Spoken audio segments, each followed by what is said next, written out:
Hello everyone, स्वागत है आप सभी का। ये रियल नंबर की सेकंड वीडियो है। इससे पहले फर्स्ट वीडियो आ चुकी है जिसमें हमने रियल नंबर के सारे कंसेप्ट क्लियर किए हैं और कुछ क्वेश्चन भी सॉल्व किए हैं। आज की वीडियो में हम एलसीएम एचसीएफ पढ़ेंगे और एलसीएम एचसीएफ के कुछ क्वेश्चंस करेंगे और उसके बाद रियल नंबर में जितने भी क्वेश्चन आपके टीजीटी एग्जाम में आए हुए हैं वो सारे सॉल्व करेंगे, जिससे आपको आइडिया लग जाएगा कि आपके एग्जाम में क्वेश्चन कैसे आते हैं। तो आप समझ गए? तो चलिए शुरू करते हैं। तो एलसीएम और एचसीएफ, एलसीएम मतलब लीस्ट कॉमन मल्टीपल और एचसीएफ मतलब हाईएस्ट कॉमन फैक्टर। तो चलिए एक बार देख लेते हैं कि मल्टीपल और फैक्टर में क्या अंतर है। मान लीजिए कोई संख्या है 40, 40 के मल्टीपल क्या होंगे? 40 के मल्टीपल होंगे 40, 80, 120, 160, 200 एंड 240 एंड सो ऑन। ये तो इन्फाइनाइट तक जाएंगे। 20 के मल्टीपल मतलब 20 का टेबल, 20 40, 40 का मल्टीपल मतलब 40 का टेबल। आपने ये देखा कि 40 के मल्टीपल तो इन्फाइनाइट होंगे, लेकिन 40 के फैक्टर्स की बात करूँ यदि मैं, फैक्टर क्या होते हैं? वे संख्या जो उस संख्या को पूरा पूरा डिवाइड कर दें। 40 को कौन कौन सी संख्या पूरा पूरा डिवाइड कर देंगी?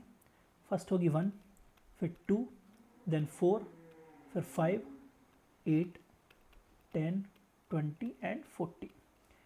ये होंगे 40 के फैक्टर्स। ये सारी संख्या 40 को पूरा पूरा डिवाइड कर देंगे। तो आपने देखा कि मल्टीपल तो इनफाइनाइट होंगे, लेकिन फैक्टर्स कुछ फाइनाइट नंबर्स होंगे। तो इतना आपको समझ आ गया।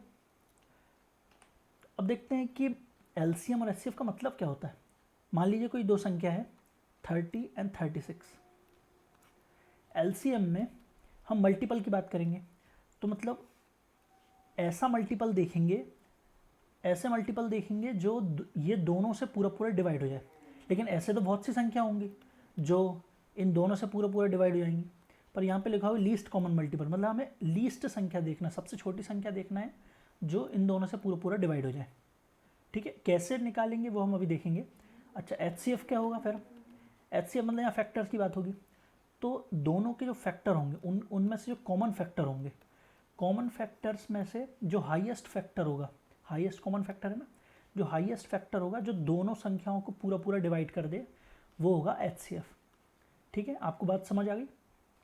चलिए धीरे से अब देखते हैं कि एलसीएम, पहले हम एलसीएम पे फोकस करेंगे, फिर उसके बाद हम एचसीएफ पर। ठीक है, चलिए एलसीएम शुरू करते हैं। हमने जैसे अभी संख्या 30, 36 और एक और संख्या ले रहे हैं 45, है ना।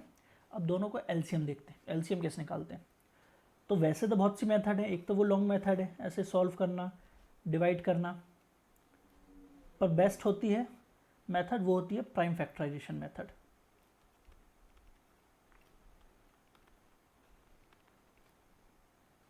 प्राइम फैक्टराइजेशन मेथड, ठीक है। वो क्या मेथड होती है? इनको प्राइम फैक्टर्स में तोड़ो। ठीक है, जैसे 45 को तोड़ते हैं, 45 कैसे तोड़ेंगे? 9 पन्ना 45 होता है, ये होता है 9 चौको 36 होता है, ठीक है। ये 6 पंजे 30 होता है। अच्छा, 6 और 2 आएगा 3 और 2 में, है ना। अच्छा, तो 30 को कैसे लिख सकते हैं हम? 2 इंटू 3 इंटू 5, ये हो गया 30। 36 को कैसे लिख सकते हैं? 2 स्क्वायर इंटू 3 स्क्वायर, एंड 45 को 5 इंटू 3 स्क्वायर। अब हमें क्या देखना है? हमें एलसीएम लेना है। तो एलसीएम में हम जितने भी फैक्टर्स यूज़ हुए हैं, जितने भी फैक्टर्स यूज़ हुए हैं उनकी हाईएस्ट पावर को लेते हैं। तो एलसीएम क्या होगा? जैसे 2 एक यूज़ हुआ है, जितने भी prime factor, prime number use हुए हैं ना, उनकी हाईएस्ट पावर। जैसे 2 यूज़ हुआ है, 2 की हाईएस्ट पावर क्या है? 2 स्क्वायर, ओके। एंड 3 यूज़ हुआ है, 3 की हाईएस्ट स्क्वायर 3 स्क्वायर, देन 5। तो ये क्या हो गया? 4 इंटू 9 इंटू 5, तो ये हो गया 180। तो 30, 36, 40 का जो एलसीएम आया वो है 180। ठीक है, चलिए इसको थोड़ा सा हम शॉर्ट में भी देखते हैं। एक और संख्या ले लेते हैं हम, जैसे हम लें 36, 45, देन 80। अभी मैंने आपको वही बताया कि प्राइम फैक्टर में तोड़िए, फिर जो भी प्राइम नंबर यूज़ हुए उनके हाईएस्ट पावर को लीजिए और आ गया आपका एलसीएम। लेकिन इसकी एक जो शॉर्टकट क्या है, थोड़ी देर के लिए आप मान लीजिए एलसीएम क्या है, सबसे बड़ी संख्या क्या है? 80। 80 को हम क्या लिख सकते हैं? 8 इंटू 10, 10 मतलब 5 इंटू 2, ठीक है। अच्छा, अब ये तो हो गया। अब 45 पे आइए, 45 को क्या लिख सकते हैं? 9 इंटू 5। क्या हमारे एलसीएम में 9 आया? क्या 9 आया? 9 नहीं आया, तो हमें 9 का इंटू करना पड़ेगा, तो 9 काट दिया। क्या 5 आया है? 5 आ चुका है इसलिए 5 काट दो। 36 को क्या लिख सकते हैं? 9 इंटू 4। 9 आ गया क्या हमारे एलसीएम में? आ चुका है इसलिए काट दिया। 4 आया गया, हाँ 4 8 में आ चुका है इसलिए 4 भी काट दो। तो ये हो गया हमारा एलसीएम। इन सब का इंटू कर दीजिए। आपको समझ आया? ये थोड़ा सा आसान होता है। चलिए और संख्या ले लेते हैं हम। जैसे मैं लूँ 25, 40 एंड 56। हमने मान लिया एलसीएम है 56। 56 को क्या लिख सकते हैं? 7 इंटू 8, तो 7 इंटू 8 है ना। 40 को क्या लिख सकते हैं? 8 इंटू 5। अच्छा एलसीएम में हमारा 8 आया क्या? आ चुका है। 5 आया क्या? 5 नहीं आया, तो 5 का इंटू करेंगे। अब 25 को लिख सकते हैं 5 इंटू 5, है ना। लेकिन यहाँ अब हमारे एलसीएम में 5 आया क्या? हाँ आ चुका है, एक 5 आ चुका है। ये सेकंड दूसरा 5 आया क्या? दूसरा 5 हमारे एलसीएम में है क्या? नहीं है, तो हमें एक और 5 का इंटू करना पड़ेगा। तो ये हो गया हमारा एलसीएम इन संख्या का। एक और देख लीजिए आप, 72, 60 एंड 81। इसे आप खुद करिए, पहले कर लिया आपने। चलिए एलसीएम हमने मान लिया 81। 81 मतलब 9 इंटू 9। 60 को क्या लिख सकते हैं? 6 इंटू 10। 6 मतलब 3 इंटू 2, और 10 मतलब 5 इंटू 2। तो 3 आ चुका है, हाँ 3 9 में आ चुका है बिल्कुल। 2 और 2 4 आया क्या? नहीं आया, तो 4 का इंटू करना है। 5 आ चुका है, नहीं आया, तो हमें 5 का भी इंटू करना पड़ेगा। 72। 72 को क्या लिख सकते हैं? 72 को लिख सकते हैं 4 इंटू नो नहीं 4 इंटू 1 8। 1 8 मतलब 9 इंटू 2। अच्छा 4 आ गया क्या? हाँ 4 आ चुका है। 9 भी आ चुका है। 2 आया क्या? हाँ 2 एक्स्ट्रा नहीं, 2 नहीं आया क्योंकि 4 तो आ चुका है, लेकिन 2 नहीं आया, तो हमें 2 का मल्टीप्लाई फिर करना पड़ेगा। ये हो गया हमारा एलसीएम। ठीक है, तो आप समझ गए कि एलसीएम निकालना कितना आसान है। मतलब ये थोड़ा कंपेरेटिवली आसान है वैसे लंबी मेथड की अपेक्षा। बाकी एलसीएम के क्वेश्चन मैं आपको बता देता हूँ कि एलसीएम के क्वेश्चंस 80 to 85% ऑप्शन से हो जाते हैं। किससे? ऑप्शन से। ऑप्शन से कैसे होते हैं? उसके लिए आपको डिविजिबिलिटी रूल पता होना चाहिए, सारे रूल्स पता होना चाहिए। तो एक बार हम सारे डिविजिबिलिटी रूल देख लेते हैं कि 2 का क्या होता है, 4 का क्या होता है, 8 का क्या होता है, फिर इसके बाद 5 का, 25 का, 125 का, देन 7, 11, 13। इन सब के यदि आपको रूल पता होंगे तो आप एलसीएम के क्वेश्चंस ऑप्शन से बड़ी आसानी से कर पाएंगे 5 से 6 सेकंड में। और ये मैं आपको प्रूफ के साथ क्वेश्चन बताऊंगा कि कैसे क्वेश्चन आए हैं और वो आप कैसे ऑप्शन देख के समझ आ रहे हैं। तो चलिए देखते हैं कि सारे डिविजिबिलिटी रूल क्या हैं। शुरू करते हैं 2 से। 2 तो बड़ा सिंपल है कि यदि कोई संख्या है, कोई नंबर दिया हुआ है, उसका यूनिट डिजिट 2 से डिवाइड हो रहा है, मतलब वो संख्या 2 से डिविजिबल होगी। ठीक है। 4 का क्या हुआ कि कोई संख्या है, उसके लास्ट टू डिजिट, यदि लास्ट 2 डिजिट 4 से डिविजिबल हैं तो मतलब वो पूरी संख्या 4 से डिवाइड हो जाएगी। ऐसे ही 8 का है। 8 का क्या रूल है कि पूरी संख्या के यदि लास्ट के 3 नंबर 8 से यदि डिवाइड हो जाते हैं तो पूरी संख्या 8 से डिविजिबल होगी। ठीक है, इन तीनों के आप समझ गए। इसके बाद मैं देखता हूँ 5 का। 5 का भी वैसे ही सिंपल है, यदि लास्ट डिजिट 5 से डिविजिबल है मतलब पूरी संख्या 5 से डिविजिबल होगी। 5 के बाद 25। 25 का क्या है, यदि लास्ट 2 डिजिट 25 से डिवाइड हो रही हैं तो मतलब पूरी संख्या 25 से डिवाइड होगी। एंड 125 का है लास्ट 3 डिजिट, यदि 125 से डिवाइड हो रही है मतलब पूरी संख्या 125 से डिवाइड हो जाएगी। तो ये तो आप समझ गए होंगे, बहुत आसान है। इसके बाद तो रूल आएगा, ये क्लियर कर दिया मैंने। इसके बाद रूल देखते हैं हम 11 का। ओके, 11 का रूल है कि यदि कोई नंबर है, 11 को समझाने के लिए आपको नंबर लेना ही पड़ेगा। तो हमने मान लीजिए कि नंबर लिया है 4 0 6 8 0 2, ये नंबर है। हमें बताना है कि ये 11 से डिविजिबल है कि नहीं। तो उसकी मेथड है कि जो एक एक डिजिट छोड़कर, अल्टरनेट डिजिट को छोड़कर इन सब का सम करिए। जैसे 2 8 10 है तो 10, और बाकी जो अल्टरनेट नंबर है उनका सम करिए। तो ये क्या आ रहा है, 0 + 6 + 4, ये भी 10 आ रहा है। यदि इनका डिफरेंस 0 या 11 का मल्टीपल आता है तो मतलब ये संख्या 11 से मल्टीपल होगी। तो हमने देखा कि इनको जोड़ने पर और इनका डिफरेंस निकालने पर 0 आ रहा है, मतलब ये संख्या 11 से डिविजिबल होगी। आप करके देख लीजिए। ऐसे यदि मैं एक संख्या और दूँ, मैंने लिया 981453 हमें बताना है कि 11 से डिविजिबल है या नहीं। तो मैंने क्या बताया कि एक एक नंबर छोड़कर इनको ऐड करिए, तो 2 5 7 7 8 8 9 17 ओके। और हमें डिफरेंस निकालना है बाकी जो अल्टरनेट नंबर है, ये 3 4 7 7 8 15, तो इसका आंसर आ रहा है 2। मतलब ये ना तो 0 है ना 11 का मल्टीपल है, मतलब ये संख्या 11 से डिविजिबल नहीं होगी। तो आप समझ गए 11 का क्या रूल है। अच्छा, ये आप समझ गए। एक और कंसेप्ट है, यदि मैं आपसे बोलूँ कि 7 8 5 3 9 2 6 0 4, ये एक नंबर है, और मैं आपसे बोलूँ कि ये इसको 11 से डिवाइड करने पर शेषफल क्या आ रहा है, रिमाइंडर क्या आ रहा है, तो आप कैसे निकालेंगे। या तो आप पूरा डिवाइड करेंगे, फिर अब बाद में रिमाइंडर आएगा वो देखेंगे। तो इसकी एक और मेथड है कि दो दो अंक को देखिए, जैसे 4 में से 0 गए तो आए 4, फिर 6 में से 2 गए आ गया 4, 9 में से 3 गए 6, 5 में से 8 गए तो क्या आया -3, और 7 यहाँ कुछ नहीं है तो 0 मान लिया, 7 में 0 गया तो 7। तो हमने देख लिया कि दो दो नंबर को लेना है और दो दो नंबर का डिफरेंस लेते हुए चलना है, राइट टू लेफ्ट।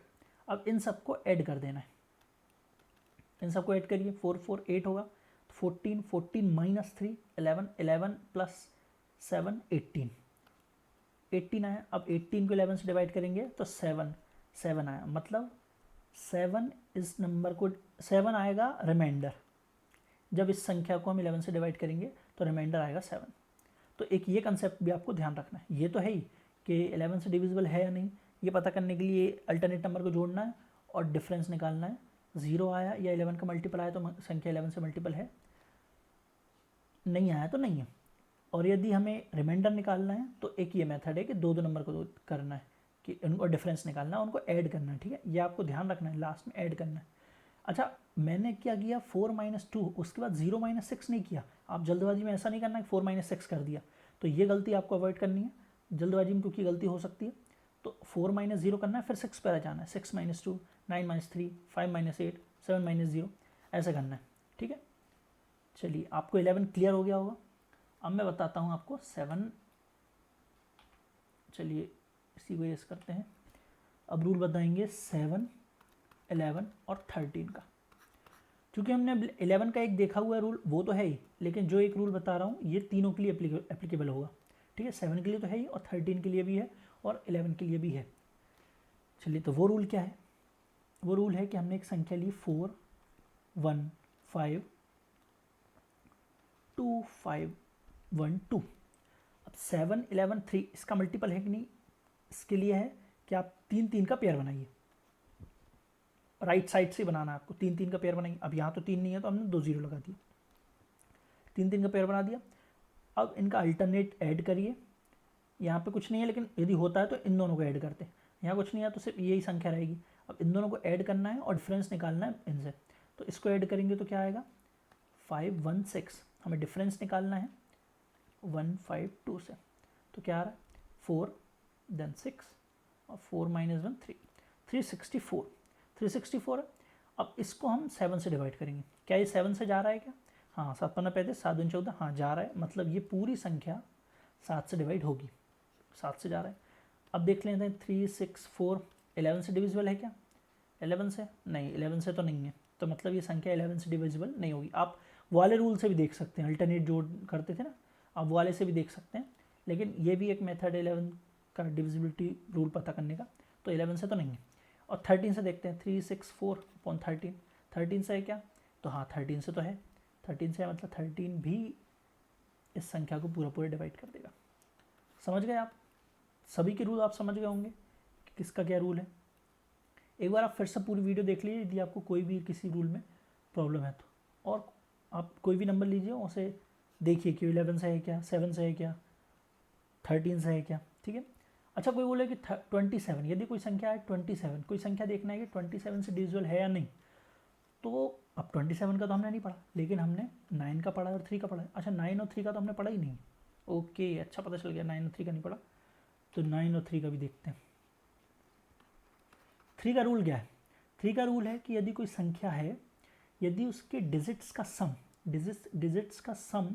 3 से डिविजिबल होगा तो मतलब पूरी संख्या 3 से डिवाइड हो जाएगी। और यही का ये रूल 9 का भी है।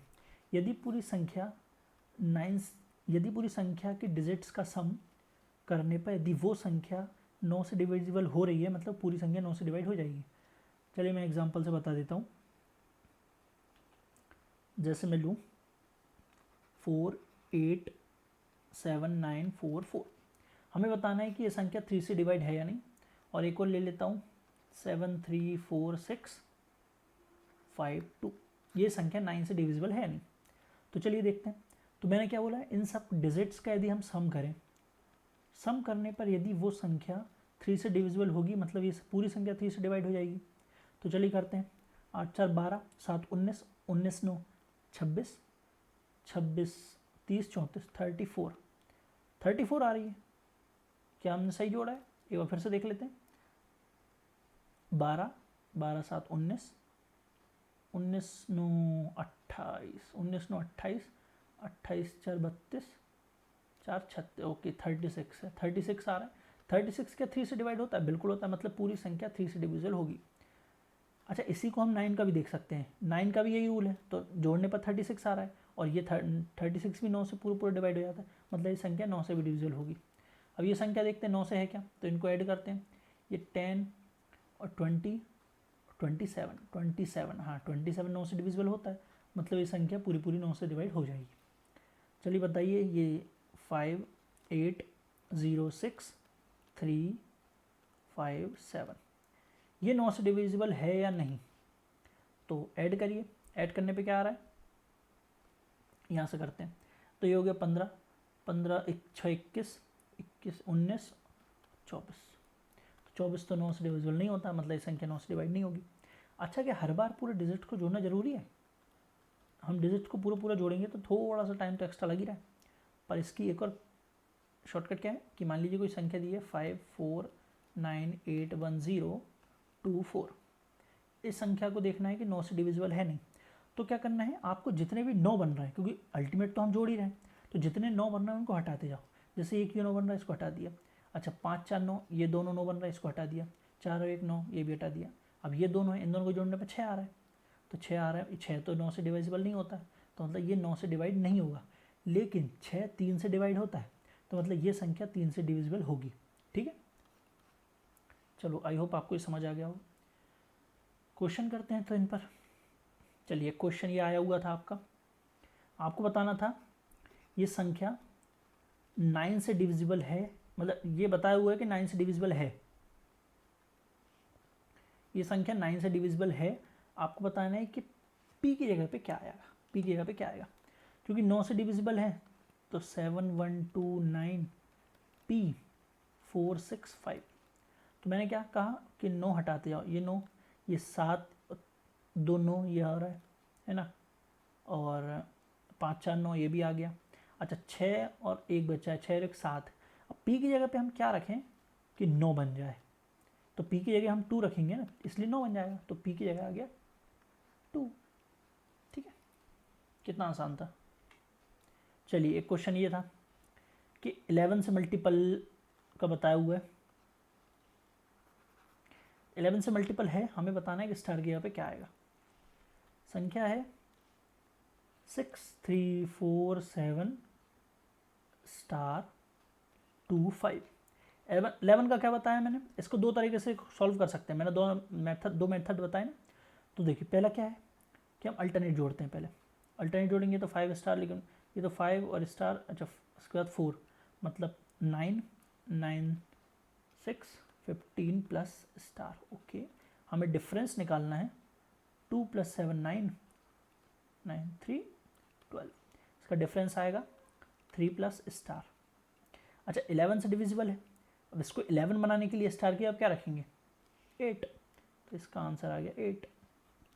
हाँ, इसको और कैसे कर सकते हैं 3 6 4 7 स्टार 2 5। आप वैसे ऐसे ही करिए, लेकिन एक बार मैं बता दे रहा हूँ। जैसे आपको बताया ना कि रिमाइंडर कितना बचता है, मैंने आपको बताया था निकालने के लिए क्या क्या मेथड है। इसमें दिया हुआ है कि 11 से डिविजिबल है, मतलब रिमाइंडर तो 0 आना चाहिए, रिमाइंडर 0 आना चाहिए। चलिए देखते हैं, इनका डिफरेंस 3 है, इनका डिफरेंस जो भी आएगा देखेंगे, इनका डिफरेंस क्या है 1, इसका डिफरेंस यहाँ 0 है तो 6। अब इनको ऐड करना है, ऐड करा, ऐड करने पर 7 और 3 10, ये 10 है। अब यहाँ पे हमें नहीं पता क्या संख्या है, यदि 0 रिमाइंडर आ रहा है तो मतलब यहाँ जो संख्या आएगी वो 11 से पूरे पूरे डिवाइड हो जाएगी, तो 11 से डिवाइड करने के लिए 1 जोड़ना पड़ेगा ना, तो चूंकि यहाँ पे 1 आएगा है ना, अब यहाँ पे 1 आएगा तो स्टार की जगह पे क्या रखें कि 1 आ जाए, क्या वो 6 होगी या 8 होगी? यदि 6 होगी तो यहाँ पर तो -1 आ जाएगा, इसलिए 6 नहीं होगी 8 होगी, 8 - 7 1, इसलिए आंसर आ गया 8। नेक्स्ट ये देखिए, the product of 2 coprime number is, अच्छा बताइए कि 4 और 5 का एलसीएम क्या होगा? 4 5 का एलसीएम क्या होगा? 20 होगा ना, क्योंकि ऐसी संख्या जो दोनों से पूरे पूरे डिवाइड हो जाए, तो इनके बीच तो कोई भी फैक्टर कॉमन है ही नहीं, तो इसका तो 2 स्क्वायर और ये 5 है, तो हमें कौन कौन से यूज़ हुए हैं प्राइम नंबर, उनकी मैक्सिमम घात लेना पड़ता है, तो 2 स्क्वायर इंटू 5। या एक और मेथड क्या थी कि हमने 5 मान लिया, अब 4 में 5, यहाँ हमारे एलसीएम में 4 आया कि नहीं आया, तो 5 × 4, तो मतलब 20 हमारा एलसीएम है। यदि कोई फैक्टर कॉमन नहीं है तो मतलब ये संख्या क्या है, कोप्राइम। तो कोप्राइम नंबर्स का जो एलसीएम होता है वो उनका सिर्फ मल्टीपल होता है। तो यहाँ पर क्या दिया हुआ है, the product of 2 coprime numbers is 945, इनका प्रोडक्ट दिया हुआ है 2 कोप्राइम नंबर्स का, तो हमें उसका एलसीएम बताना है, तो एलसीएम क्या होगा 945, सिंपल। चलिए अब क्या बोला है कि HCF and LCM of 2 numbers are 9 and 459, if one number is 27 find the other. देखिए एक चीज मैंने आपको नहीं बताई कि LCM इंटू HCF क्या होता है। मान लीजिए कोई संख्या है A और B का LCM है ये और HCF है ये, तो LCM इंटू HCF होता है A इंटू B, ये तो आपको पता ही होगा वैसे है ना, लेकिन आपको पता क्या नहीं होगा, यदि संख्या A into B into C है तब भी क्या LCM into HCF equal to A into B into C होगा, क्वेश्चन ये, तो ऐसा नहीं होगा।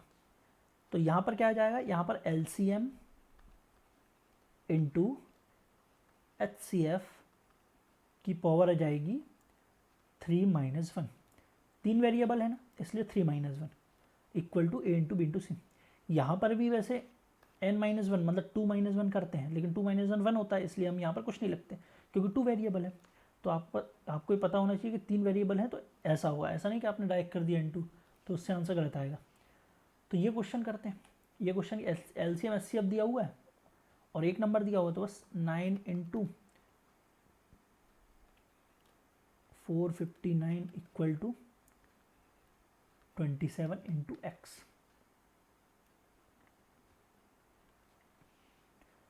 तो बस 9 से कट रहा है 3 और 3 से ही कट रहा है, 3 एकम 3 है, तो 153 आंसर आया समझ। नेक्स्ट चलिए ये question,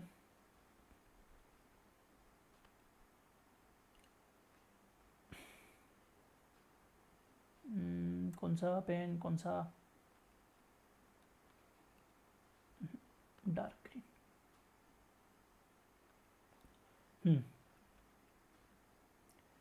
The HCF and LCM of 2 numbers are 48 and 720, ये है HCF और ये है LCM, ठीक है। फिर क्या बोला है कि वो उन नंबर का रेशो 3:5 है, तो हमें बताना है लार्जर नंबर, हमें बड़ी संख्या बताना है, ठीक है। ये 3:5 है। चलिए इसके लिए मैं आपको बोलूँ कि यदि 12 और 15, इनका HCF क्या होगा, इनका HCF होगा, अभी HCF निकालना हम अच्छे से सीखेंगे, अभी तो LCM ही चल रहा है, लेकिन फिर भी मैं आपको बता रहा हूँ कि HCF का क्या होगा 3 और LCM क्या होगा, LCM होगा 60, ये होगा LCM, ये होगा HCF। यदि मैं इन दोनों का रेशो निकालूँ तो क्या आ रहा है तो रेशो निकालने पर ये 3 से कट रहा है, 3 चौको 12, 5 15, तो रेशो आ गया 4:5। यदि मुझे रेशो से वही संख्या प्राप्त करना है, तो मैं HCF का उसमें इंटू कर दूँ तो वही संख्या प्राप्त हो रही है ना। 3 × 4 12, 3 × 5 15। ऐसा क्यों हुआ? क्योंकि जब हम रेशो निकालते हैं तो जो उनका कॉमन फैक्टर होता है वो कट आता है। कॉमन फैक्टर तो और कॉमन फैक्टर ही तो HCF है, तो HCF तो कट आता है, जो बचता है वो होता है कोप्राइम। ठीक है, तो यहाँ पर क्या है कि यदि HCF में हम रेशो का गुण मल्टीप्लाई करें तो संख्या प्राप्त हो जाएगी। यहाँ पे यही दिया हुआ है, HCF दिया हुआ है और रेशो दिया हुआ है, हमें बड़ी संख्या बताना है, तो इसका आ जाएगा 240। आई होप आपको समझ आया होगा। आंसर आ गया 3। ये क्वेश्चन 5 अंकों की सबसे बड़ी संख्या जो 8, 12, 15, 20 से पूर्णतः विभाजित हो जाती है। हमें ऐसी संख्या निकालना है 5 अंकों की सबसे बड़ी जो इन सबसे पूरी तरह डिवाइड हो जा रही है। तो यहाँ पर हम डिविजिबिलिटी रूल लगाएंगे। जैसे 12 है, अच्छा 12 से पहले हम एक बार 8 देख ले रहे हैं। 8 का क्या रूल था कि लास्ट के 3 डिजिट क्या 8 से डिवाइड हो रहे हैं, लास्ट के 3 डिजिट, ठीक है। तो इसके देखते हैं 8 एकम, तो ये तो नहीं हो रहे हैं क्या? नहीं, ये तो नहीं हो रहा है। और ये हो रहा है क्या? तो 8 एकम, अच्छा ये नहीं, ये भी नहीं हो रहा है। अब ये क्वेश्चन देखते हैं, क्या ये 8 से डिवाइड हो रहा है? तो 8 एकम नहीं, 8 से ये भी डिवाइड नहीं हो रहा। ये हो रहा है क्या 8 से डिवाइड? 8 एकम ये हो रहा है, मतलब बस डी आंसर आ गया। चलिए अब हम देखते हैं HCF क्या होता है। अभी तक हमने LCM देखा, HCF में क्या देखते हैं हम? फैक्टर देखते हैं, ठीक है। तो हमने एक दो संख्याएं ली 40 एंड 64। 40 के फैक्टर्स कौन कौन से होंगे? 40 के फैक्टर्स होंगे 1, 2, 4, 5, then 8, 10, 20 एंड 40। 64 के फैक्टर्स क्या होंगे? 1, 2, 4, 8, 16, 32 एंड 64। ये हैं 64 के फैक्टर्स और ये हैं 40 के फैक्टर्स। अब मैं आपसे बोलूँ इन दोनों के बीच कॉमन फैक्टर्स कौन कौन से? कॉमन फैक्टर 40 एंड 64 के बीच, तो कॉमन फैक्टर होंगे कौन कौन से? एक तो 1 है, 1 दोनों में है ना,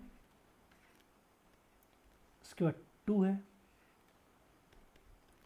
फिर 4 है एंड 8 भी है। ये हैं 40 एंड 64 के बीच कॉमन फैक्टर्स। हमें HCF की देखना है। HCF मतलब हाईएस्ट कॉमन फैक्टर। इनमें से हाईएस्ट कॉमन फैक्टर कौन सा है? हाईएस्ट है 8, तो यही है उसका HCF। किनका? 40 एंड 64 का HCF है 8। तो ये आप समझ गए कि HCF मतलब क्या होता है। अच्छा, यदि मैं आपसे बोलूँ कि किसी संख्या का HCF, किन्हीं दो संख्याओं का HCF H, तो वो संख्याएं क्या होंगी? तो संख्याएं होंगी HX एंड HY, यहाँ पर X और Y कोप्राइम है। क्या है? कोप्राइम। और LCM क्या होगा? HCF तो H है, LCM क्या होगा? LCM होगा HXY। ये दो संख्याएं हैं, उनका LCM HXY। अब ये आपको नंबर से थोड़ा और समझ आएगा, मैं नंबर ले लेता हूँ, यही 40 एंड 64। हमने इनका देखा HCF क्या है 8, तो इसको लिख सकते हैं 8 पंजे 40, 8 8 64। इन दोनों के बीच 8 ऐसा फैक्टर है जो कॉमन है, वो इसका HCF है। बाकी जो दो नंबर है 5 और 8, ये है कोप्राइम। यदि HCF H है तो हम वो संख्या, यदि हमें नहीं दी हो तो हम वो संख्या क्या मानेंगे? 8x and 8y। और यहाँ पर x और y कोप्राइम है। अब x की जगह पे 5 रखा तो 40 आया, और y की जगह पे 8 रखा तो 64 आया। अच्छा, LCM क्या होगा? LCM होगा 8xy।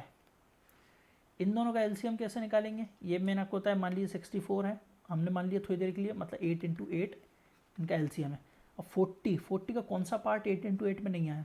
40 मतलब 8 पंजे 40, 8 आ चुका है, 8 काट दिया, 5 नहीं आया, मतलब ये है उसका LCM। ये हमारी मेथड से। अच्छा, इसमें देखते हैं 8 × XY। x की जगह हमने 5 रख दिया और y की जगह रख दिया हमने 8, और इंटू 8 तो है ही। तो हमारा एलसीएम देखिए दोनों सही है ना, बराबर है ना। मतलब यदि एच सी एफ एच है तो वो संख्या मानेंगे हम एच एक्स और एच वाई, और एक्स वाई यहाँ पे कोप्राइम होंगे, और एलसीएम होगा एच एक्स वाई। तो ये बात आई होप आपको क्लियर हो गई होगी, ठीक है। चलिए अब मैं एच सी एफ निकालने की लॉन्ग मेथड भी एक बार बता देता हूँ आपको। एच सी एफ वैसे नहीं निकालना, अच्छा एक बार पहले ये बता देता हूँ कि एल सी एफ आपको निकालना कैसे, मतलब L C M H C F जल्दी से कैसे निकाल सकते हैं ये बताता हूँ। जैसे मैं ये एक तो 40 और 64 लिया है, तो जो एच सी एफ होता है वो होता है इन दोनों, यदि इन दोनों का डिफरेंस निकालेंगे तो क्या आ रहा है 24। तो एच सी एफ या तो 24 होगा या 24 का कोई फैक्टर होगा, या तो 24 का फैक्टर। तो 24, अब हमने जैसे 24 निकाला, अब 24 को डिवाइड करके देखिए क्या 64 से को दे रहा है, भाग जा रहा है क्या पूरा पूरा, नहीं जा रहा है, तो इसके फैक्टर निकाल लो। फैक्टर क्या आएगा 8 इंटू 3। तो अब 8 को देखते हैं, 8 से जा रहा है, हाँ जा रहा है, 4 से जा 8 से मतलब 64 जा रहा है, हाँ जा रहा है, तो मतलब जो एच सी एफ है वो 8 है। तो पहले हम का डिफरेंस निकालना है इन दोनों संख्या का डिफरेंस। एच सी एफ जो होगा या तो डिफरेंस होगा या डिफरेंस का कोई फैक्टर होगा। इसके लिए एक नंबर और ले लेते हैं हमने लिया बड़ी संख्या लेते हैं 1518, और एक संख्या लिया हमने 1840। इन दोनों का डिफरेंस निकालते हैं। तो इन दोनों का डिफरेंस क्या आ रहा है 2 2 देन 3, तो 322। अब या तो इन दोनों का एच सी एफ जो है 322 है या इसका कोई फैक्टर है, तो 322 से क्या डिवाइड हो रहा है, एक बार डिवाइड जा रहा है क्या, तो नहीं जा रहा है, तो इनके हम फैक्टर निकालेंगे। इसका फैक्टर क्या होगा, पहले 2 से डिवाइड करते हैं तो 161, और 161 को हम लिख सकते हैं ये 23 इंटू 7 होता है, 23 इंटू 7। अच्छा 2 से ये दोनों डिवाइड जा रहे हैं क्या, हाँ 2 से ये भी जा रहा है ये भी जा रहा है, मतलब एच सी एफ 2 तो होगा। इसके अलावा 7 से जा रहा है क्या, तो 7 से नहीं, ये 7 से नहीं जा रहा, मतलब 7 इसका फैक्टर, इसका एच सी एफ नहीं होगा।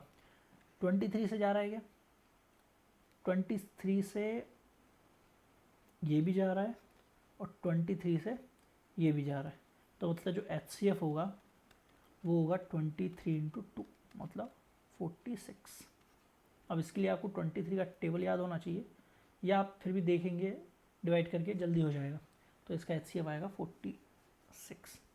तो ये आपको समझ आया कि एच सी एफ निकालने के लिए हम उसका डिफरेंस देखते हैं, और डिफरेंस या तो डिफरेंस उसका एच सी एफ होगा या डिफरेंस का कोई फैक्टर। तो यहाँ पर दो फैक्टर हैं 2 और 33, वो 2 और 23, जो इन दोनों संख्याओं को पूरा पूरा डिवाइड कर दे रही, तो वही उसका एच सी एफ हो गया 23 इंटू 2।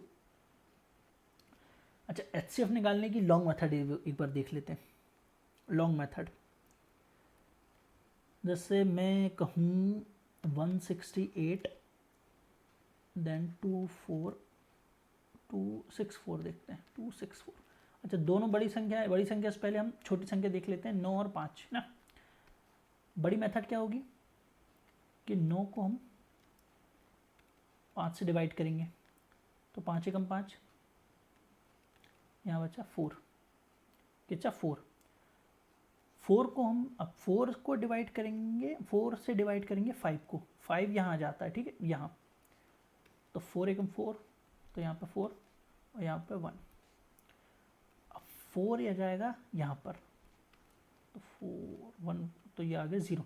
जैसे ही रिमाइंडर 0 आएगा तो यहाँ जो संख्या होगी वही उसका एच सी एफ होगा। चूँकि 5 और 9 दोनों को प्राइम नंबर्स हैं, को प्राइम मतलब दोनों के बीच कोई भी फैक्टर कॉमन नहीं है, तो मतलब इनका एच सी एफ 1 आना ही था। लेकिन लॉन्ग मेथड आपने देख ली एक बार, तो लॉन्ग मेथड एक बार बड़ी संख्या के लिए देख ले रहे हैं। मैंने क्या लिखा था 168 एंड 264, तो मैंने क्या बताया 264 को हम 168 से डिवाइड करेंगे, 168 1 जा, तो 168, तो क्या आ रहा है 6, और ये तो 9 96। अब 96 से डिवाइड करेंगे 168 को, ठीक है 168 को, तो ये कितनी बार जा रहा है, एक ही बार जा रहा है 96, तो यहाँ रहा 2 और यहाँ रहा 7 72। अब 72 से डिवाइड करेंगे 96 को, तो 72 डिवाइड मतलब 72, अब माइनस करेंगे तो 4 देन 2, अब 24 से डिवाइड करेंगे 72 को, तो ये तो पूरा पूरा जा रहा है 3 बार 72, यहाँ पे आ गया रिमाइंडर 0। जैसे ही रिमाइंडर 0 आएगा तो यहाँ जो संख्या होगी वही होगा इसका HCF। आपको HCF निकालना नहीं है ऐसे, लेकिन कुछ क्वेश्चन ऐसे आते हैं जिससे आपको लॉन्ग मेथड का यूज़ करना पड़ता है, और लॉन्ग मेथड आपको पता होना चाहिए उसके लिए। अच्छा, यहाँ पे जो क्वेश्चन आए हुए हैं ये 1 1 1 और 3, इन क्वेश्चंस को बोलते क्या है? इन क्वेश्चंस को बोलते हैं सक्सेसिव क्वोशिएंट।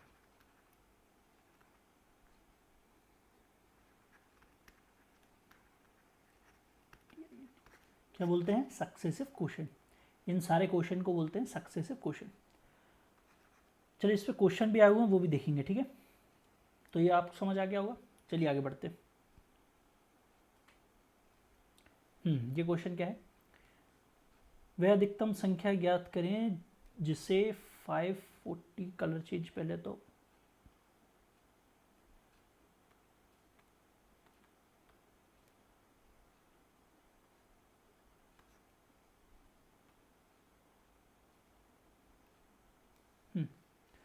वह अधिकतम संख्या ज्ञात करना है जिसे 556, 763 एंड 349 से भाग देने पर प्रत्येक स्थिति में 4 शेषफल आता है।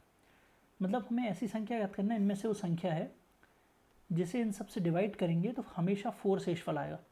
तो हम क्यों ना इन सब में से 4 माइनस कर दें। 4 माइनस कर देंगे तो क्या आएगा? 4 5 5 2 देन 7 5 9 एंड 3 4 5। अब मतलब 4 माइनस कर दिया, मतलब ये संख्या पूरा पूरा डिवाइड हो जाएगी इनमें से किस संख्या से। अब चूंकि ये यहाँ पे यूनिट डिजिट 9 है, मतलब यूनिट डिजिट 9 है, मतलब इवन संख्या से डिवाइड तो नहीं होगा, तो मतलब ये आंसर नहीं हो सकता। ये भी इवन संख्या है, ये भी नहीं होगा। ये भी 2 है, मतलब ये भी नहीं होगा। ये है ऑड, तो यही एक आंसर बचा हुआ, बस यही है आंसर। क्योंकि यहाँ पे इवन आ गया ना, देखिए इवन नहीं ऑड आ गया ना, 9 और 5। हमें ऐसी संख्या ज्ञात करना है जो तीनों को पूरा पूरा डिवाइड कर दे। तो यूनिट डिजिट इवन तो हो ही नहीं सकती क्योंकि ये तो ऑड है, तो इसका आंसर ए। तो ये तो ऑप्शन सही हो गया। तो इस क्वेश्चन में क्या बोला हुआ है? इस क्वेश्चन में बोला हुआ है कि लॉन्ग डिवीजन मेथड से सॉल्व करने पर जो लास्ट डिवाइज़र है, वो है 28, और सक्सेसिव जो क्वोशिएंट है वो है 130 13। अभी जिस क्वेश्चन की मैं बात कर रहा था, मैंने लॉन्ग डिवीजन मेथड बताया था ना, बस वही यहाँ पर यूज़ होगा। हमें क्या दिया हुआ है? लास्ट डिवाइज़र और क्वोशिएंट दे दिए हुए हैं, चारों क्वोशिएंट दिए हुए हैं 130 13। हमें दोनों संख्याओं का योग बताना है। तो इसके लिए आपको लॉन्ग डिवीजन मेथड पता होना चाहिए। वैसे ही आसान है यदि आपको पता है तो बस हम देखते हैं। यहाँ पे एक पहला डिवाइज़र आएगा, यहाँ पर क्वोशिएंट दे के रखा हुआ 1। अब यहाँ पे कुछ रिमाइंडर बचेगा, उसको डिवाइड करने पर फिर क्वोशिएंट आ रहा है 30। यहाँ एक रिमाइंडर बच रहा है, फिर उससे डिवाइड करने पर आ रहा है 1, और यहाँ एक रिमाइंडर बच रहा है, उससे डिवाइड करने पर आ रहा है 3, और लास्ट डिवाइज़र दे के रखा हुआ है 28। आप देख रहे हैं मैं क्या कर रहा हूँ? लॉन्ग डिवीजन मेथड कर रहा हूँ, लेकिन अब मुझे नीचे से ऊपर जाना है। अब यहाँ पर लास्ट में, यहाँ पर तो शेषफल 0 आया होगा, ये 0 आया होगा, तो यहाँ कौन सी संख्या आएगी? यह इन दोनों का मल्टीपल आएगा ना, तो क्या आएगा मल्टीपल? 3 चौक 8 24 की 4 की 2, 3 दूनी 6 7 8 84। अब चूँकि 84 कहाँ से आया? 84 यहाँ से उठकर आया हुआ है, तो यहाँ आ जाएगा 84। लॉन्ग डिवीजन मेथड में ऐसे ही करते थे ना, अभी मैंने इससे पहले बताया, उसको एक बार फिर से देख लीजिए यदि आपको समझ नहीं आया तो। 84 यहाँ है, तो 84 और ये 84 का ये शेषफल है, तो 84 बन जाए 84 प्लस 28, तो क्या आएगा? 2 देन 1 1, तो 112। अब 112 कहाँ से उठ के आया? यहाँ से 112 इंटू 30 प्लस 84, क्योंकि ये शेषफल है, शेषफल यहाँ जोड़ के तो यहाँ आएगा पूरा संख्या। तो क्या इसका क्या आ रहा है इंटू करने पर? 6330 प्लस 84, तो आ रहा है 4 4 4 एंड 3। अब ये संख्या आ रही है 3 4 4 4, यहाँ पर 3 4 4 बन जाए 3 4 4 4 प्लस 112, तो क्या आ रहा है? 6 5 5 3। हमें इन दोनों संख्याओं का सम देना है, इन दोनों संख्याओं का योग बताना है, तो इनको जोड़ेंगे तो 0, एक हासिल का 0, फिर इस हासिल 0, देन 7, तो इसका आंसर आ गया ए। तो आप समझे क्या किया मैंने? नहीं समझ आया तो एक बार और फिर देख लीजिए। नेक्स्ट,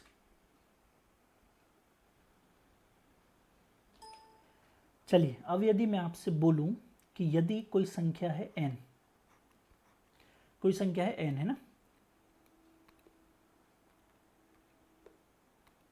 कोई संख्या है n, यदि उस संख्या को हम a, b एंड c से डिवाइड करते हैं, तीनों से अलग अलग डिवाइड कर रहे हैं, और तीनों से अलग अलग डिवाइड करने पर हर स्थिति में, हर सिचुएशन में r रिमाइंडर बच रहा है। क्या बच रहा है? r reminder.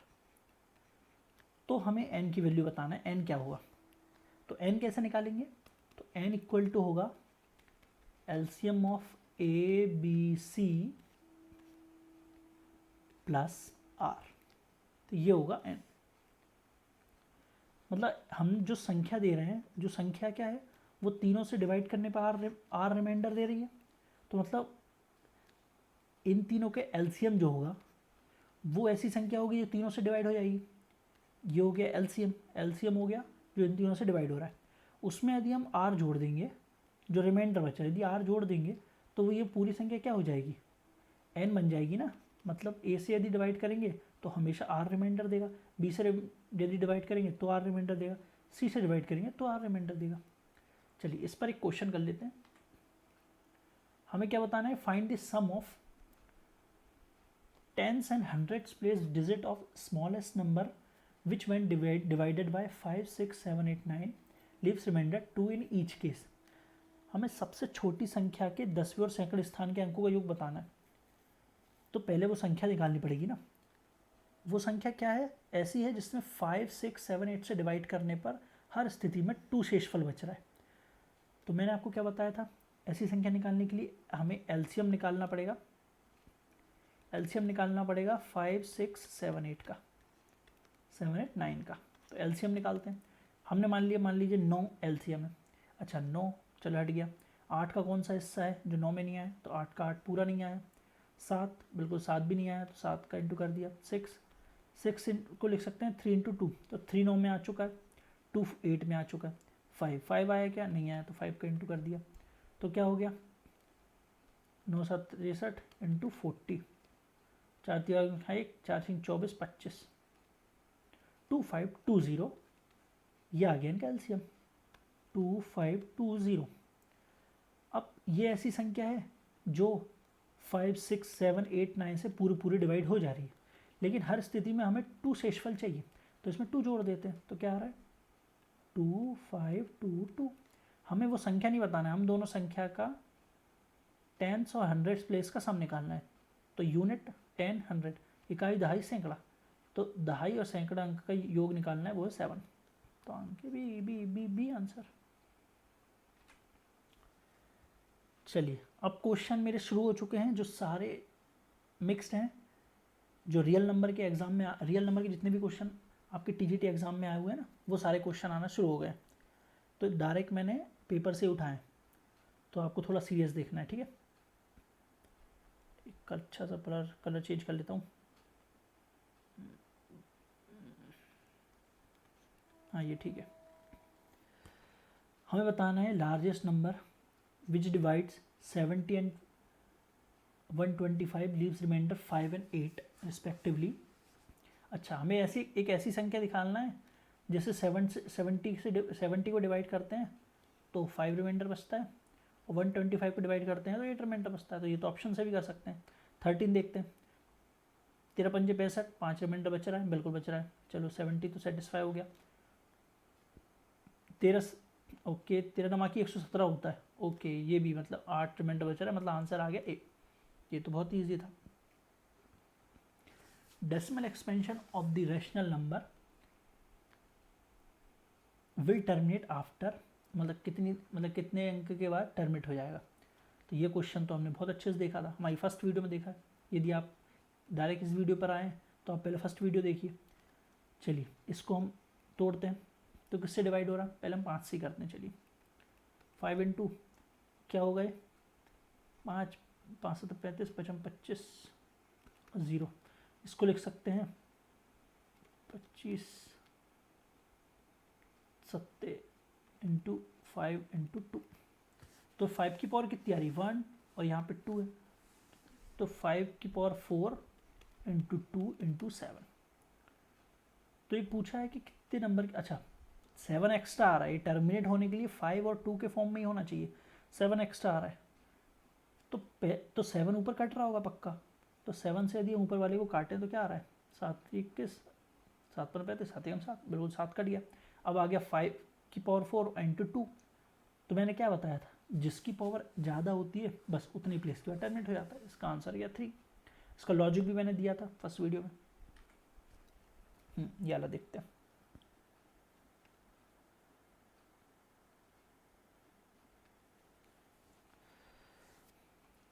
हमें √3 की वैल्यू दी हुई है और इसकी वैल्यू निकालना। चलिए इससे पहले थोड़ा सिंप्लीफाई कर लेते हैं, ठीक है। इसे सिंप्लीफाई करेंगे, ये रूट के अंदर है, हमें रैशनलाइजेशन करने पर क्या हो रहा है, रैशनलाइजेशन करेंगे तो नीचे वाला ये है माइनस, ऊपर प्लस में जाएगा, तो बन जाएगा 2 प्लस √3 का होल स्क्वायर अपॉन, और नीचे क्या बनेगा a square minus b square, तो 4 माइनस 3 तो 1, नीचे तो 1 बन रहा है, और ये आ गया अंडरूट से बाहर, अंडरूट से बाहर आएगा तो आएगा 2 प्लस √3, √3 की वैल्यू दी हुई है 1.732, तो आ गया इसका आंसर 3.732, ठीक है। अब देखेंगे 44, हाँ ये क्या दिया हुआ है 0.3555, मतलब 5 रिपीट हो रहा है, मतलब 0.35 के ऊपर बार, इसे पी वाई क्यू के फॉर्म में डिनोट करना है, तो क्या आएगा 35 माइनस 3 अपॉन 90, तो ये क्या आ रहा है, ये आ गया 32 अपॉन 90, ये 2 से डिवाइड 16 अपॉन 45, ये आंसर आ गया सी। नेक्स्ट, तो ऐसे इजी क्वेश्चन आते हैं, ठीक है ना, तो आपको लेकिन थोड़ा जल्दी करना है, मैं तो अभी समझा रहा हूँ इसलिए थोड़ा स्लो कर चल रहा हूँ, बाकी आपको जल्दी जल्दी करना, आप पॉज करके पहले खुद भी सॉल्व करें, ठीक है। चलिए ये क्वेश्चन करें आप,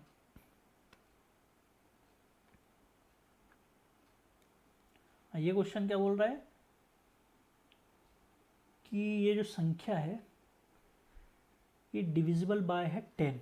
अच्छा 10 से डिविजिबल बाय है, मतलब यूनिट डिजिट 0 आएगा तभी 10 से डिविजिबल होगा ना। अच्छा यहाँ लिखा हुआ है 5 की पावर n, तो ये 5 की पावर कुछ भी कर दो तो यूनिट डिजिट 5 ही आता है, जैसे 5 की पावर 1 इक्वल टू 5, 5 स्क्वायर 25, फिर 125, मतलब यूनिट डिजिट हमेशा 5 आएगा। ऐसे ही 6 का भी है, 6 की डिजिट, 6 की कुछ भी पावर करो यूनिट डिजिट 6 ही आना है, तो मतलब यहाँ तो हमेशा 5 ही रहेगा, यहाँ हमेशा 6 रहेगा, तो दोनों को ऐड करने पे क्या आएगा 11, मतलब यूनिट डिजिट 1 बन रहा है। हमें +9 करना पड़ेगा तब जाके यूनिट डिजिट 0 बनेगा, हमें 0 ही करना है ना, मतलब 7 की क्या पावर करें कि लास्ट में यूनिट डिजिट 9 आ जाए, तो 2, 7 से 3 49 होता है ना, मतलब n की वैल्यू आ गई 2। चलिए ये क्वेश्चन क्या बोल रहा है, इसका ऑप्शन नहीं आपको वैसे ही करना है और आसान भी है।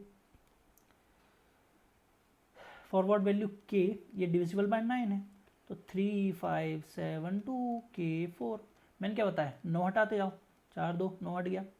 अच्छा ये हो गया 8 8 4 12, 12 प्लस यदि हम 6 कर दें तो हो गया 18 बन जाएगा, जो 9 से डिविजिबल हो जाएगा, मतलब k की वैल्यू 6 आना चाहिए, k की वैल्यू 6 आ गई।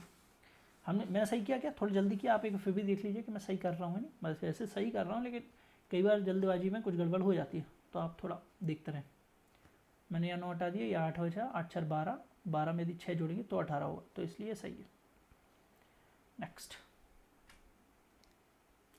The sum of the digits of 2 digit number s if, अच्छा इसके मैंने ऑप्शन नहीं दिए हुए, ऑप्शन रखना था यहाँ पर क्योंकि ये ऑप्शन से ही होता है क्वेश्चन, तो चलिए कोई बात नहीं, मान लीजिए कोई भी ऑप्शन होता है अब, तो चलिए एक बार मैं देख ले रहा हूँ इसके ऑप्शन क्या है।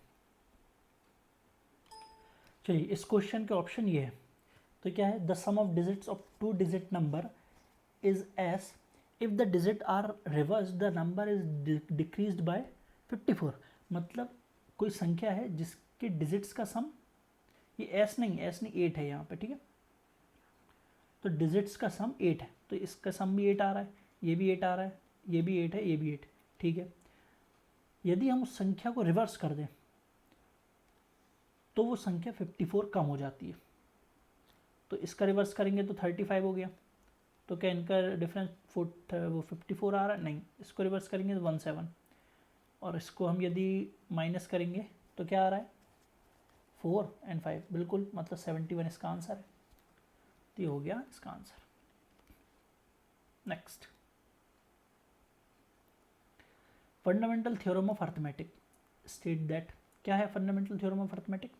कि every composite number can be factorised a product of prime.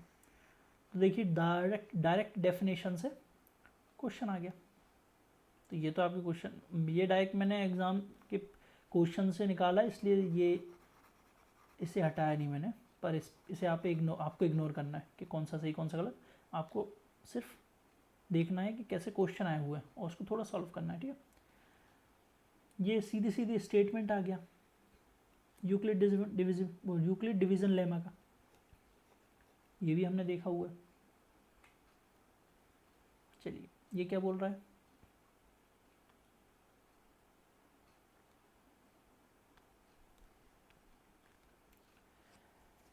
A survey conduct on 250 people, 250 people पे हुआ।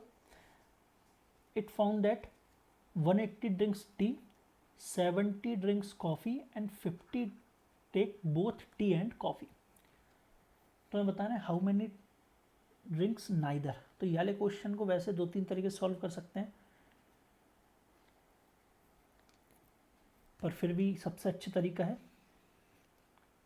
ये सर्कल मेथड्स। ये सर्कल बताएगा कॉफ़ी को, ये बताएगा टी को। ये एरिया है, देखो ये एरिया है पूरा है वो जो पूरा कॉफ़ी कौन कौन पीता है वो, और ये वाला एरिया है पूरा जो टी कौन कौन पीता है वो।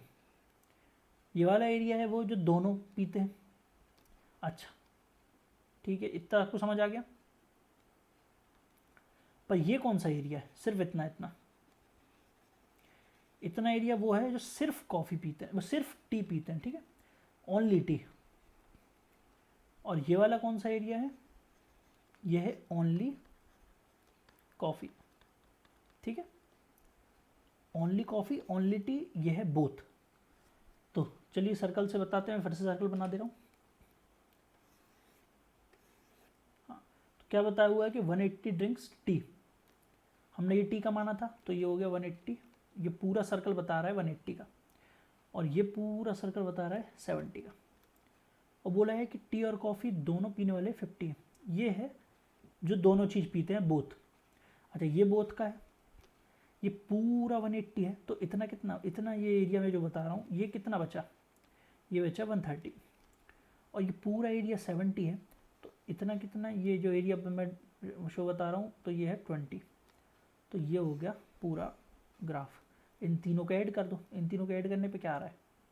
180, तो 20, ये आ रहा है 200।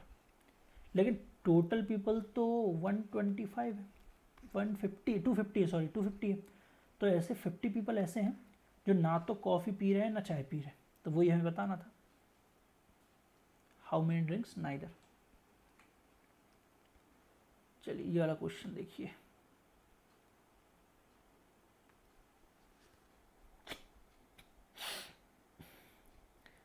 वन 386, जब इसे प्राइम फैक्टर्स में तोड़ते हैं तो हमें बताना है how many prime numbers are used.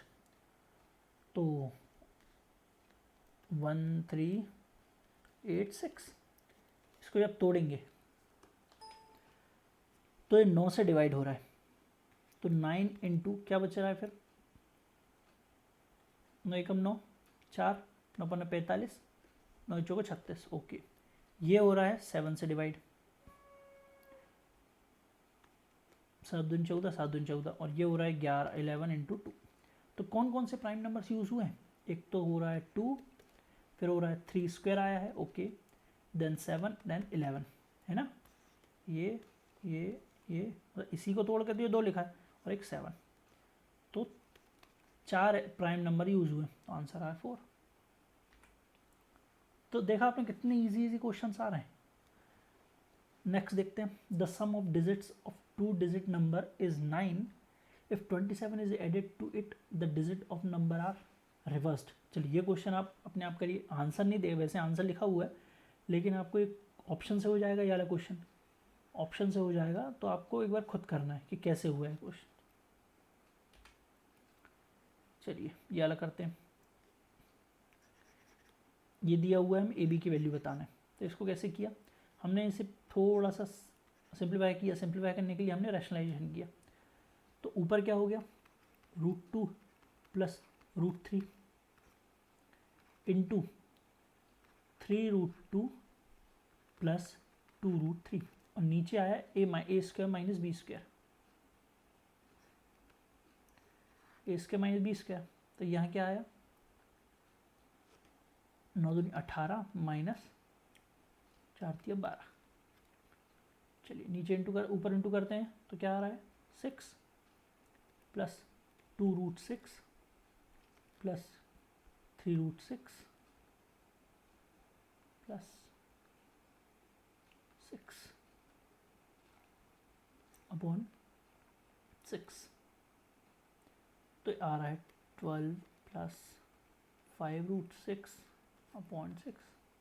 तो आंसर आ रहा है 2, मतलब 2 प्लस 5/6 इसे कंपेयर करना है a माइनस बी √6 से।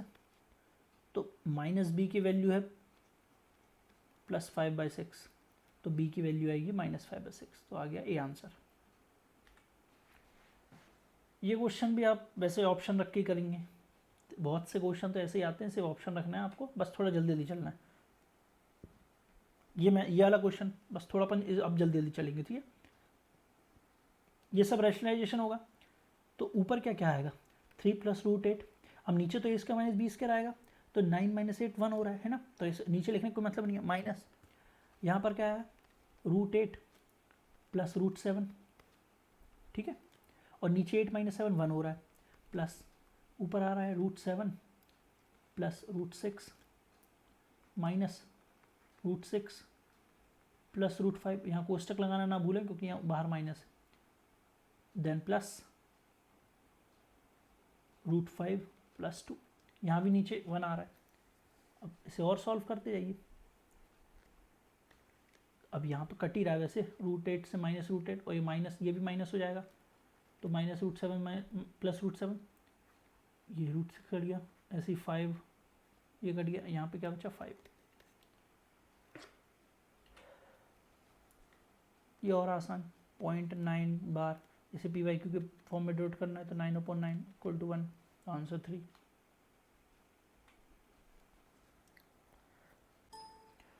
तो ये क्वेश्चन क्या बोल रहा है कि suppose that 200 faculty member can speak French, okay, ये वैसे ही वाला क्वेश्चन है, हमने सर्कल बनाया, नहीं हल्का सा अलग है ना ये क्वेश्चन, लेकिन देखते हैं कैसे होता है कि 200 ऐसे लोग हैं जो फ्रेंच बोलते हैं, बिल्कुल ये फ्रेंच वाला सर्कल है, और ये रशियन का सर्कल है। रशियन बोलने वाले कितने हैं 50, ओके, 20 ऐसे हैं जो कैन बोथ, ओके, ये 20 ऐसे लोग हैं जो दोनों लैंग्वेज बोलते हैं। तो how many faculty member can speak either French और रशियन। अच्छा, यहाँ पे क्या लिखा फ्रेंच और रशियन, जब भी और पूछा है मतलब हमें यूनियन निकालना है, क्या निकालना है यूनियन। यदि एंड पूछा होता रशियन, यदि फ्रेंच एंड रशिया लिखा होता तो हमें निकालना होता इंटरसेक्शन। यूनियन इंटरसेक्शन का फॉर्मूला क्या है आपको पता होगा कि A union B equal to होता है A plus B minus A intersection B. A मतलब ये पूरा सर्कल, बी मतलब ये पूरा, ये वाला पूरा सर्कल, इंटरसेक्शन मतलब ये कॉमन वाला सर्कल। तो ए मतलब क्या है 200, बी क्या दिया हुआ है 50 माइनस कॉमन क्या है 20, तो इसका क्या आंसर आ 230, तो आ गया ए। यदि एंड दिया होता तो हमें ए इंटरसेक्शन बी निकालना होता, तो ए इंटरसेक्शन बी का क्या है A plus B minus A union B, तब क्या आता। तो यदि फिर यूनियन निकाल के देखते फिर मतलब फिर हम निकालते ए तो बी दिया ही हुआ है, फिर यूनियन निकालते और उसको माइनस करते तो इंटरसेक्शन भी आ जाता।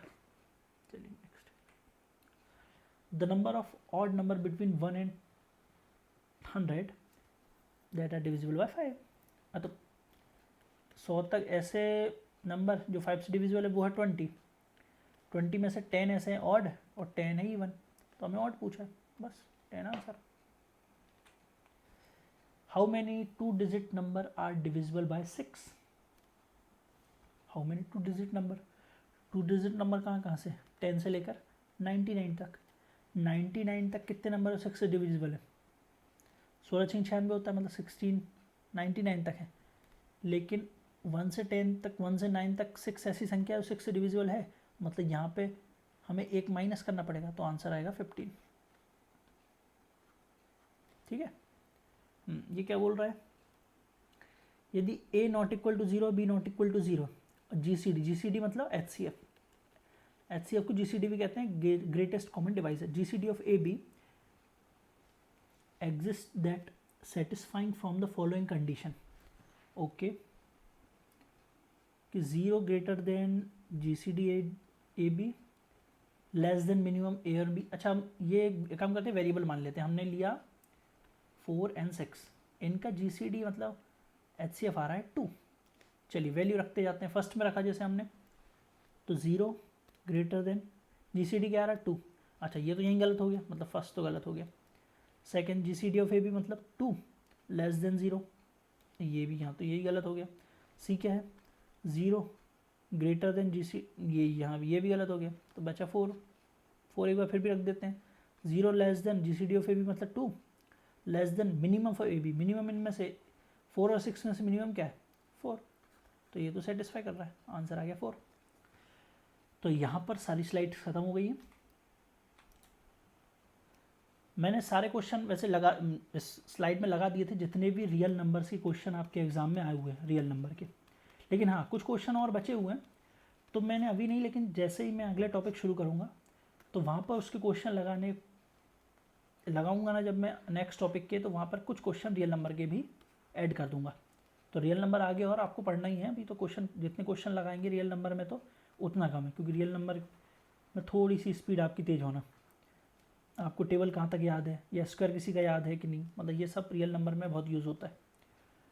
और बाकी जितना भी क्वेश्चन आए हुए मैंने आपको बता दिया है, ज़्यादा डिफ़िकल्ट नहीं आते इसमें, तो थोड़े कम लेवल के ही आते हैं।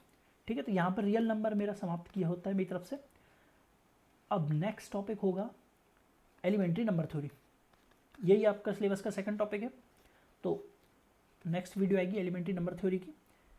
आई होप आपको रियल नंबर की वीडियो, दोनों वीडियो अच्छी लगी हो, फर्स्ट और सेकंड। पहले आपको फर्स्ट देखना फिर सेकंड। यदि आपको कोई भी कमी लगी है कि आवाज़ ठीक नहीं आ रही है या वीडियो क्वालिटी बेकार है, तो आप कमेंट सेक्शन में ज़रूर बताएं, अपनी राय रखें, या समझाने का तरीका कैसा है तो वो भी आप ज़रूर बताएं कि समझ आ रहा है या नहीं आ रहा है। यदि आ रहा है तो लाइक करें वीडियो और शेयर करें अपने दोस्तों के साथ जो भी EMRS की तैयारी कर रहे हैं, क्योंकि EMRS का एग्ज़ाम आपका अक्टूबर या नवंबर में हो जाएगा। तो बहुत कम टाइम है हमारे पास पूरा सिलेबस कंप्लीट करने के लिए, और सिलेबस थोड़ा अच्छा भी है, बहुत सा उन्होंने ग्रेजुएशन लेवल का भी टच किया है। तो जैसे एलिमेंट्री नंबर थ्योरी, ये इसमें बहुत से टॉपिक ऐसे हैं जो आपको नॉर्मल NCERT में नहीं मिलेंगे, वो आपको कुछ ग्रेजुएशन में मिलेंगे, थोड़ा सा पार्ट 11 में मिलेगा, वो भी 11th की NCERT बुक ना होगा, कुछ दूसरी बुक्स में मिलता है। तो लेकिन मैं नेक्स्ट वीडियो में आपको जो एलिमेंट्री नंबर थ्योरी उसके सारे टॉपिक्स लाइन बाय लाइन बताऊंगा, और उसके क्वेश्चन भी बताऊंगा, जो भी क्वेश्चन आए हुए एग्ज़ाम में। तो आपको ये चैनल सब्सक्राइब करके रखना है, क्योंकि इस चैनल में आपको EMRS के सारे सिलेबस को बहुत अच्छे से कवर करवाया जाएगा। तो मिलते हैं अगली वीडियो में। आई होप आपको समझ आएगी होगी, दोनों वीडियो अच्छा लगा होगा। Thank you.